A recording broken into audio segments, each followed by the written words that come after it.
Hai sobatku, selamat datang di channel RL1221. Jumpa lagi. Sebelum kita lanjutkan alur cerita novelnya, jangan lupa like and subscribe ya. Terima kasih.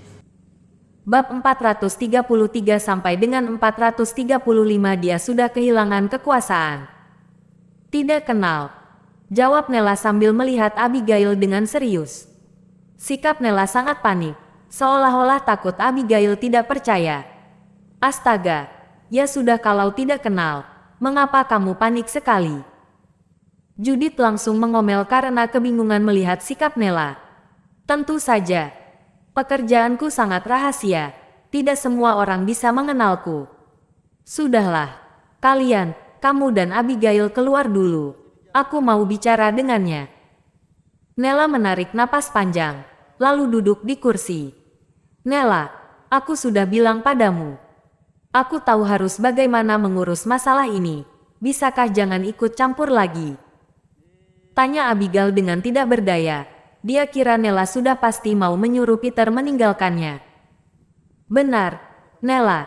Jangan diurus lagi jika memang tidak bisa. Judith melihat Abigail, lalu mencoba membujuk Nella. Setelah saling mengenal beberapa waktu, kesan Judith terhadap Peter lumayan baik. Terutama saat di klub hiburan Blue Bay pada waktu lalu. Reagan dan yang lain sudah takut. Tapi Peter malah maju dan menyuruh mereka pergi dulu. Kesan Judith padanya langsung berubah. Kita ini teman baik, masalah kalian adalah masalahku juga. Boleh saja jika tidak ingin ku urus. Mulai sekarang, kita tidak perlu berteman lagi. Kata Nella yang duduk di kursi dengan sikap dingin. Kamu. Meski Abigail dan Judith sudah terbiasa dengan sifat Nella yang tegas. Tapi, mereka tetap sedih mendengar ucapan Nella saat ini. Tidak masalah, aku akan bicara dengannya. Peter hanya tersenyum melihat Abigail. Dia tidak begitu memedulikannya. Baik. Setelah terdiam sejenak, akhirnya Abigail mengangguk. Lalu, dia melihat Nella dan berkata, Nella, aku juga berharap kamu jangan mengatakan hal yang tidak seharusnya dikatakan. Jika tidak, aku juga akan marah. Setelah selesai bicara, Abigail keluar bersama Judith. Tutup pintunya, kata Nella dengan suara kecil. Abigail dan Judith saling memandang, lalu menutup pintu ruangan sambil menggelengkan kepala.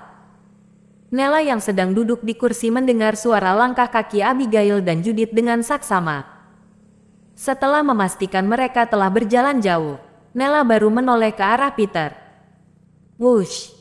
Setelah itu, Nella langsung berdiri dan berjalan ke samping Peter, lalu berlutut dengan satu kaki. Dia mengangkat tangan dan memberi hormat pada Peter. Panglima, aku Nella, aku memberi hormat pada Panglima. Nella menundukkan kepala dan memberanikan diri untuk berbicara dengan mata yang memerah. Berdirilah. Sekarang aku hanyalah Peter. Peter mengayunkan tangan, hatinya sedikit kacau. Awalnya, dia kira dirinya telah melupakan semua masa lalunya di Sinberia. Tapi, saat melihat anggota militer Barat Laut lagi, dia sadar dia sama sekali tidak melupakannya. Panglima, aku pura-pura tidak mengenalmu karena tidak ingin orang lain tahu identitasmu. Pasti ada sesuatu di balik masalah Sinberia. Nella mengangkat kepala dan menjelaskannya kepada Peter. Berdirilah dulu, kita bicarakan setelah kamu berdiri. Peter mengangguk, dia tahu lebih jelas dari Nella tentang masalah tahun itu. Kemungkinan besar, Daddy juga sedang mencari Peter, jadi, sangat wajar Nella pura-pura tidak kenal Peter. Nella mengangkat kepala dan melihat kaki Peter. Panglima, kakimu. Mata Nella terbelalak karena tidak percaya apa yang dilihatnya. Sejak Peter baru masuk ke dalam, dia sudah melihat Peter duduk di kursi roda. Tapi, dia sangat sulit menerima kenyataan ini. Aku tidak bisa berdiri untuk sementara. Sudah lumpuh 2 tahun. Kata Peter sambil tersenyum tipis. Tampaknya dia tidak begitu peduli dengan keadaannya. Sedangkan mata Nella langsung memerah. Lalu air matanya mengalir deras. Nella yang selama ini begitu tomboy sangat jarang menangis. Tapi, dia sama sekali tidak bisa menahan tangisannya di hadapan Peter. Hanya dia yang tahu Peter pernah berperang ke segala tempat dan pergi ke banyak tempat dengan kakinya. Kaki inilah yang menopang tubuh Peter dan membawanya berjalan kemana-mana demi merebut kembali tanah negara. Bagi seorang prajurit, kaki sangatlah penting. Lalu, seberapa penting pula sepasang kaki bagi panglima yang memimpin jutaan pasukan? Nella menangis sedih, air matanya sama sekali tidak bisa berhenti. Dia ingat jelas, dulu Peter yang mengawasi kemiliteran dan menduduki jabatan bintang 9 sangat tegas dan berwibawa. Saat itu, dia memimpin jutaan pasukan. Kata-katanya bahkan membuat takut sebuah klan. Semua tanah negara yang sempat direbut selalu bisa dia ambil kembali. Musuh pun gemetar ketakutan. Dia selalu memenangkan perang, maju dengan semangat, membawa kabar kemenangan, bekerja di kemiliteran hampir 10 tahun dan membuat prestasi perang yang membanggakan. Dia adalah jenderal hebat negara Pandora serta merupakan jenderal legendaris pembawa keberuntungan yang tiada duanya di negara Pandora. Dengan adanya dirinya, tanah negara Pandora yang luas ini pun aman. Negara makmur, rakyat hidup damai dan tenteram. Tapi, sekarang, jenderal legendaris ini malah kehilangan kekuasaannya dan hanya bisa duduk di kursi roda. Perubahan nasib yang besar ini membuat siapapun sedih memikirkannya. Terutama Nella dan Oscar. Mereka pernah menyaksikan masa gemilang Peter. Jadi mereka sangat sulit menerima kenyataan bahwa Peter lumpuh. Dalam hati Nella berpikir, sebagai orang lain, mereka pun sedih melihat keadaan Peter. Lalu, bagaimana perasaan Peter sebagai orang yang menjalaninya? Berdirilah. Tidak baik jika Abigail melihatnya. Peter menggelengkan kepala dan kembali menyuruh Nella berdiri. Baik. Nella menjawabnya dan berdiri dengan berat hati. Berapa banyak yang kamu tahu tentang masalah saat itu? Tanya Peter dengan terus terang sambil melihat Nella. Panglima, sejak perangmu yang terakhir itu, kamu tidak lagi terlihat.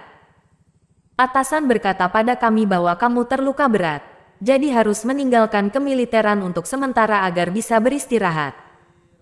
Tapi, para bawahanmu sama sekali tidak mendengarkannya. Mereka bahkan melawan perintah di depan umum demi dirimu. Keadaan di daerah militer barat laut kacau balau. Pemimpin negara berturut-turut mengutus 3 orang berjabatan tinggi untuk menenangkan situasi. Bahkan Perdana Menteri yang sekarang pun pergi secara langsung, tapi tetap saja tidak bisa ditenangkan. Karena tidak berdaya, pemimpin negara langsung pergi ke daerah militer barat laut dan situasi baru tenang. Nella berdiri tegak sambil melaporkan masalah. Dengan serius pada Peter. Lalu, bagaimana? Tanya Peter sambil mengangguk.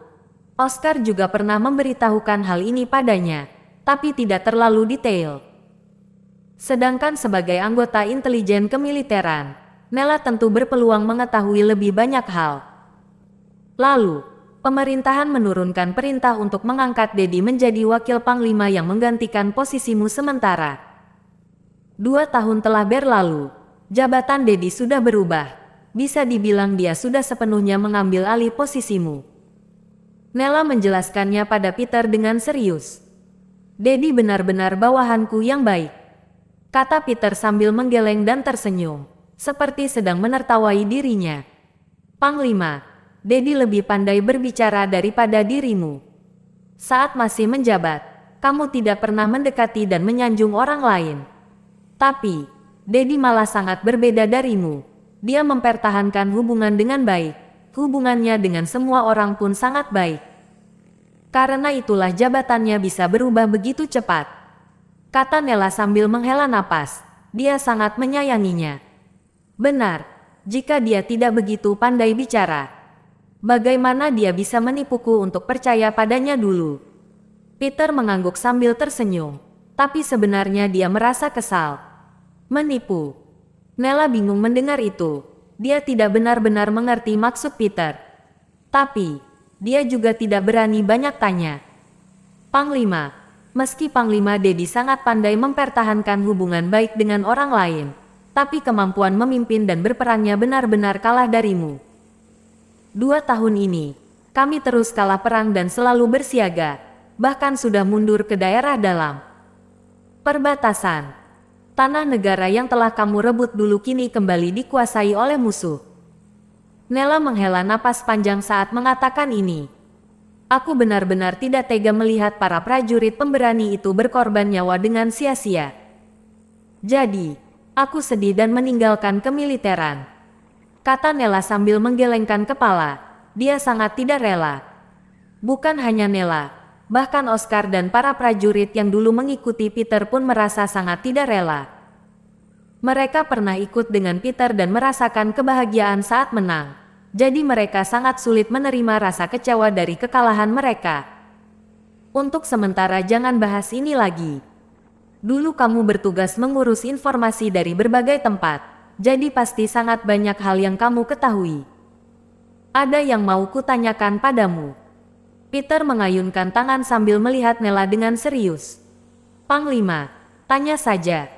Nella langsung menegakkan tubuh sambil menunggu perintah. Nella, Peter, kalian sudah selesai bicara. Tepat di saat ini, suara Abigail terdengar dari luar pintu. Melalui suaranya, bisa diketahui bahwa sekarang dia sangat cemas. Ini, Nella melihat Peter sambil menunggu keputusannya. Lain kali, aku akan menemuimu untuk membahasnya.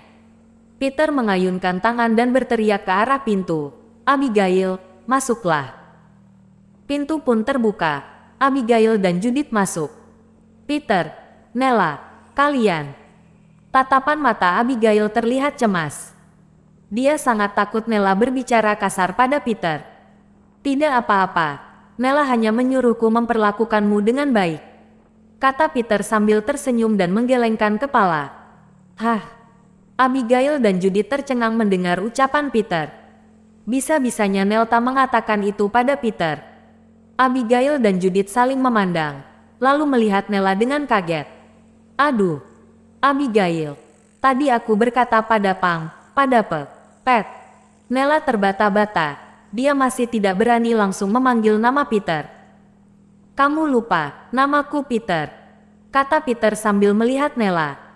Ya, tadi aku sudah berbincang dengan Peter. Menurutku, kalian boleh saling mengenal dulu. Nella menutupi rasa gugupnya dan melihat Abigail dengan tenang. Begitu mendengarnya, Abigail kembali mengedipkan mata dan merasa sangat senang. Kegembiraan itu terasa seperti saat kekasihnya diakui oleh teman-teman dan keluarganya sendiri. Benar-benar membuatnya begitu bahagia. Sudah, hentikan. Ayo kita pergi makan. Mereka baru saja meneleponku. Teman-teman sekelas sudah menunggumu. Tetapi aku tidak tahu siapa yang menyebarkan berita tentang Nella yang sudah kembali. Judith melihat ponselnya lalu menyapa beberapa orang. Aku yang mengatakannya. Kalau begitu ayo kita pergi. Nella melambaikan tangannya. Abigail dan Judith sama sekali tidak merasa heran akan hal tersebut. Lagi pula, waktu itu, Nella jauh lebih supel daripada mereka berdua. Karena itu tentu dia memiliki lebih banyak teman. Di luar pintu, terlihat sebuah mobil yang sudah menunggu begitu lama. Abigail, Judith dan Nella duduk di kursi belakang sedangkan Peter duduk di kursi penumpang depan. Nella, tempat makan mana yang akan kita tuju? Baru saja ketika Sarah meneleponku dia hanya menyuruh kita untuk bergegas datang. Aku lupa untuk menanyakan tempatnya. Judith melihat waktu kemudian bertanya pada Nella. Sepertinya, tempat itu bernama Lakeside Hotel atau sejenisnya. Nella juga merasa tidak begitu yakin. Dia lalu mengeluarkan ponselnya untuk melihat peta. Andros Lakeside Hotel.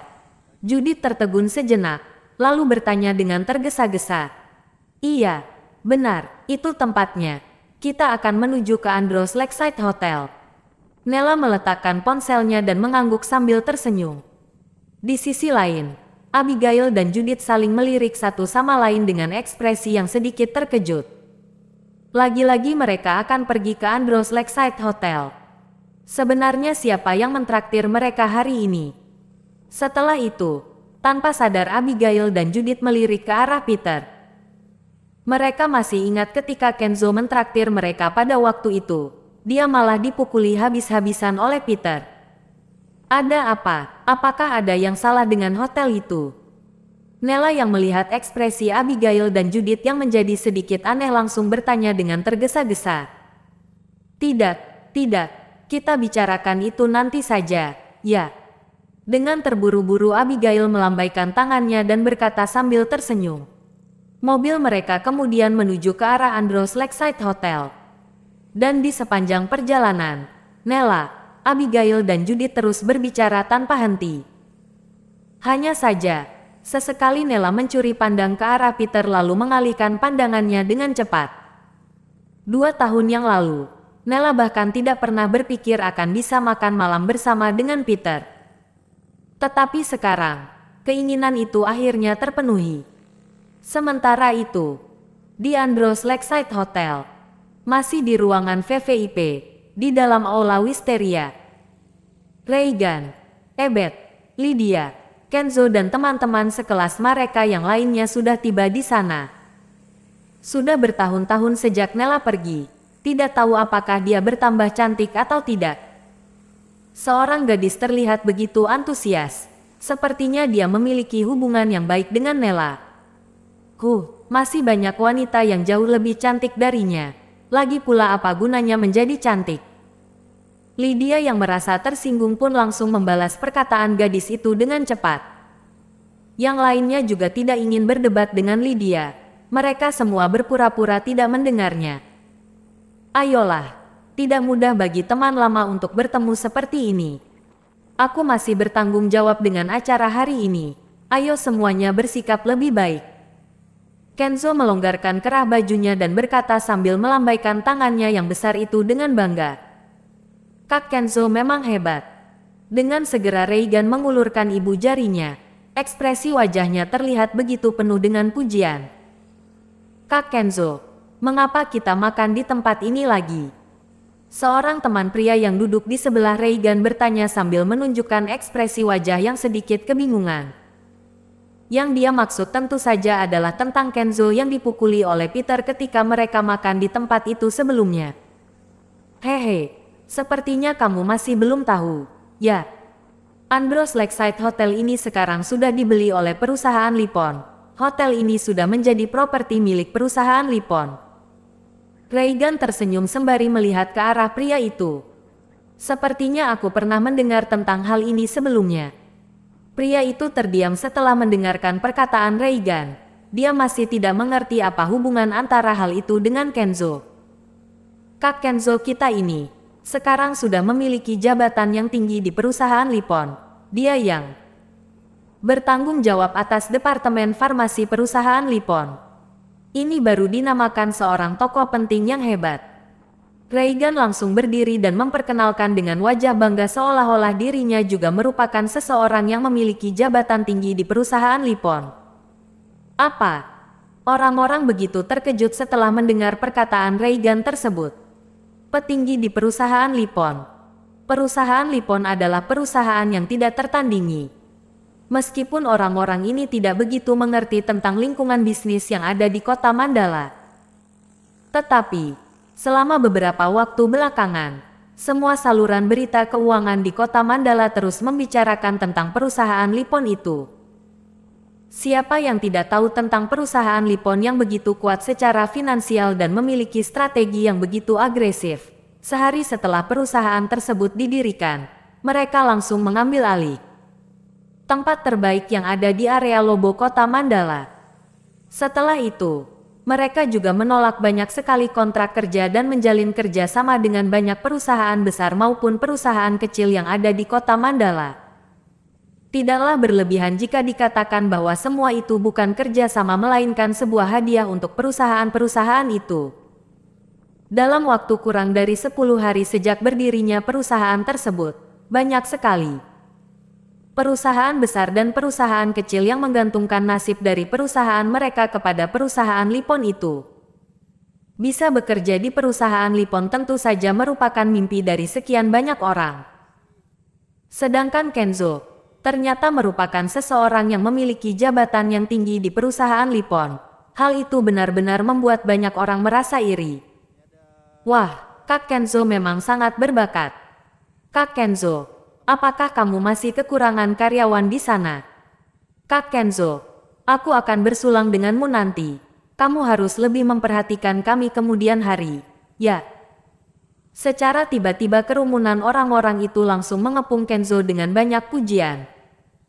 Setelah sebelumnya Kenzo dipermalukan oleh Peter, teman-temannya itu merasa bahwa Kenzo sama sekali tidak memiliki bakat apapun. Tetapi sekarang, setelah mereka mengetahui bahwa Kenzo bekerja di perusahaan Nippon, mereka langsung menjadi begitu ramah pada Kenzo. Dengan ekspresi wajah yang begitu bangga Kenzo menikmati perasaan itu. Sudah. Kenzo memegang gelas birnya dan mengetuk bagian bawah gelas tersebut di atas meja. Dia lalu meletakkannya kembali tanpa meminumnya sama sekali. Kak Kenzo, aku sudah meminta seseorang memberitahu Judith untuk mengajak Abigail dan Peter datang. Dan di saat Peter datang nanti, kamu bisa memanggil manajer hotel itu dan melihat siapa yang akan lebih dia hormati sekarang. Reagan tertawa sambil menunjukkan ekspresi wajah mengejek. Bahkan jika Peter merupakan tamu penting di hotel ini sekalipun, apa yang bisa dia lakukan? Jabatan tinggi yang dimiliki Kenzo di perusahaan Nippon membuatnya menjadi sama seperti atasan dari manajer hotel itu. Mana yang lebih penting antara tamu dan atasan? Kenzo tersenyum dingin, hatinya merasa sangat gembira. Dia ingin mengambil kembali harga dirinya yang hilang karena perbuatan Peter terhadapnya waktu itu. Dia juga ingin membuat Abigail mengetahui bahwa di hadapan Kenzo, Peter hanyalah seorang pecundang.